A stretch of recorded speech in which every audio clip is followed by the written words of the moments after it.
neuromusculares. Deixa eu passar aqui. Todo mundo acompanhando? Tá, legal. Então, se a gente lembrar da fisiologia, da contração do músculo esquelético e da fisiologia da junção neuromuscular, que eu coloquei aqui JNM,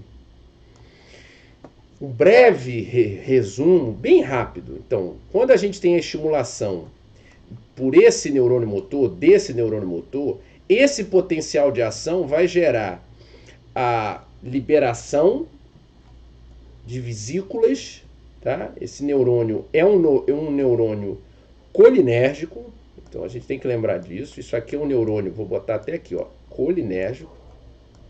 Então, quando nós temos o potencial de ação desse neurônio motor, esse potencial de ação vai provocar a entrada de cálcio nesses axônios e a fusão das vesículas contendo acetilcolina e, como posterior consequência, a liberação dessa acetilcolina nesse terminal, do terminal pré-sináptico, em direção à placa, ao músculo. Essa acetilcolina no músculo, nós temos a presença de inúmeros receptores do tipo nicotínicos M, então M de muscular, lembrando que nós temos receptores nicotínicos N, que são os nicotínicos neuronais, que vão estar presentes em gânglios parasimpáticos, simpáticos, núcleos centrais. Então, e os nicotínicos musculares vão estar presentes na junção neuromuscular. Esses receptores nicotínicos, para a gente relembrar, bem breve, quem não lembrar, vai na aula de colinérgico, primeira aula, né? Que é a quarta aula que a gente fez. Os nicotínicos, eles são receptores de canais iônicos, tipo canais iônicos, dependentes de ligante. Quem é o ligante? Acetilcolina. Eles são pentâmeros, então eles têm 5 subunidades. Dessas 5 subunidades, a que mais se sobrepõe é a alfa. Eu tenho 2 subunidades alfa, em geral, né? 2 alfa, elas variam de subtipo alfa, mas 2 alfa, uma beta, uma gama e uma delta. Geralmente a conformação é assim. Isso pode variar e vai variar. Nessa subunidade alfa, nós temos locais de ligação. É onde eu vou ligar essa acetilcolina que foi liberada pelo meu neurônio motor. Uma vez que a acetilcolina se ligou, o canal é ligante dependente. Então, a ligação de 2 moléculas de acetilcolina, alteração conformacional na estrutura do canal, a abertura desse canal. Esse canal nicotínico, ele... Então, tá aqui a estrutura, ó. 2 subunidades alfa, em geral, delta, gama, beta. O local de ligação é nas 2 subunidades alfa. Quando tem a mudança de conformação, esse canal se abre. E a velocidade de influxo de íons, em geral, o íon que mais vai passar pelo canal é o sódio. Mas não é exclusivo.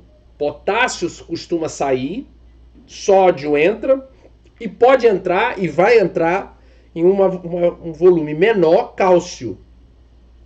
Mas, sobretudo, sódio vai entrar.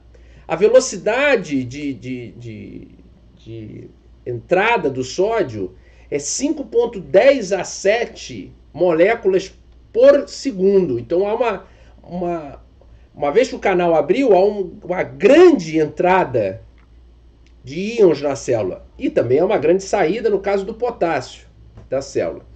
Até já estou dando a dica que alguns fármacos bloqueadores neuromusculares vão provocar alterações nos níveis potassêmicos, que vai ser um dos principais efeitos adversos que a gente já vai ver.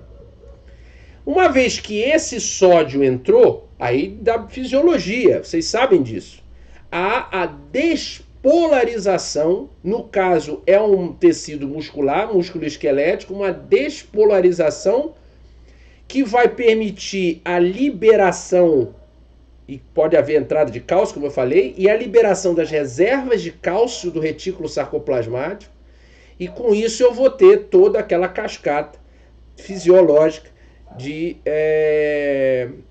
ativação, de fosforilação, de ativação, até finalmente a gente ter a relação de interação da actina com a miosina e a contração acontecer. Então,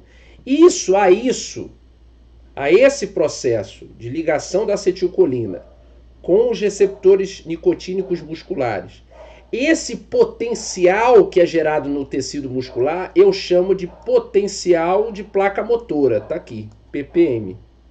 Tá? Então aqui eu crio um potencial elétrico que vai possibilitar a alteração fisiológica que vai gerar contração muscular. Ponto final.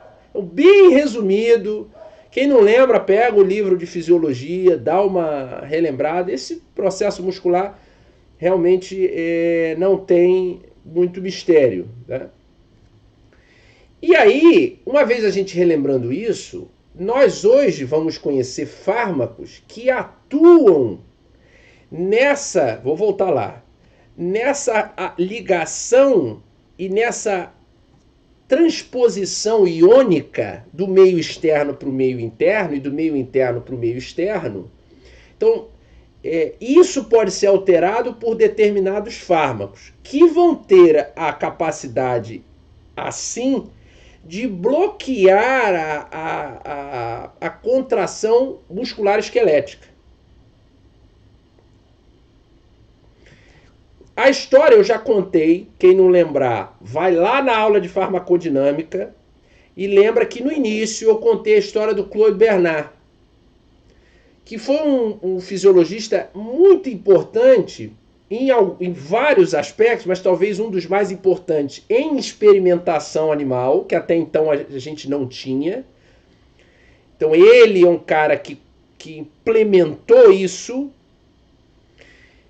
e isso foi importante para a produção, a síntese, produção, liberação, entendimento da farmacologia e da fisiologia de determinados e das alterações, modulações fisiológicas de determinadas substâncias.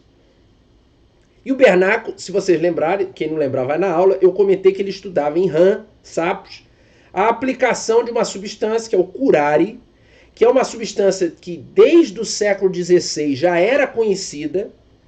Ela foi observada pelos europeus que colonizaram a América. Ela era utilizada pelos povos aqui, os ameríndios, para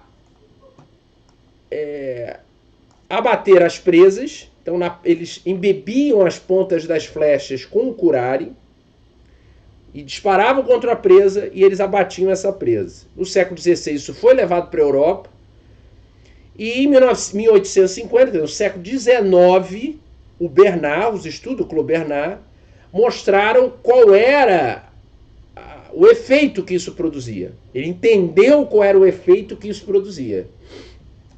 Então o curare, ele é extraído de plantas da espécie Strychnus, tá? Como por exemplo a Strychnus toxifera. Então ele é um alcaloide natural dessas plantas. Qual é o papel que o Bernardes viu? Bernardes é ótimo. O Bernard, já tô trazendo ele para o ambiente nacional. Qual é o papel que o Claude Bernard identificou em relação a essa substância? Os curares, as substâncias curarizantes. Elas são substâncias que causam um relaxamento muscular. Então, na verdade, elas causam uma paralisia flácida em todos os músculos, em toda a musculatura esquelética do corpo.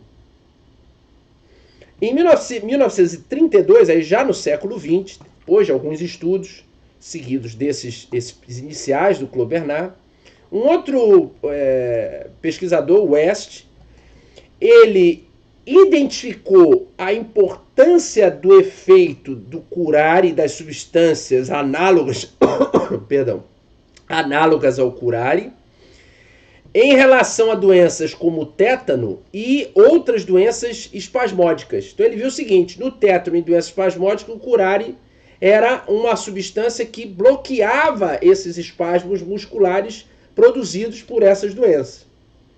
E em 1942, dois outros pesquisadores, o Griffith e o Johnson, foram os primeiros a utilizar o curare, as substâncias análogas do curare, como coadjuvante no que a gente sabe que é o principal uso delas hoje, que é a anestesia geral. Então eles são coadjuvantes nos processos de anestesia geral, tá? Muito bem.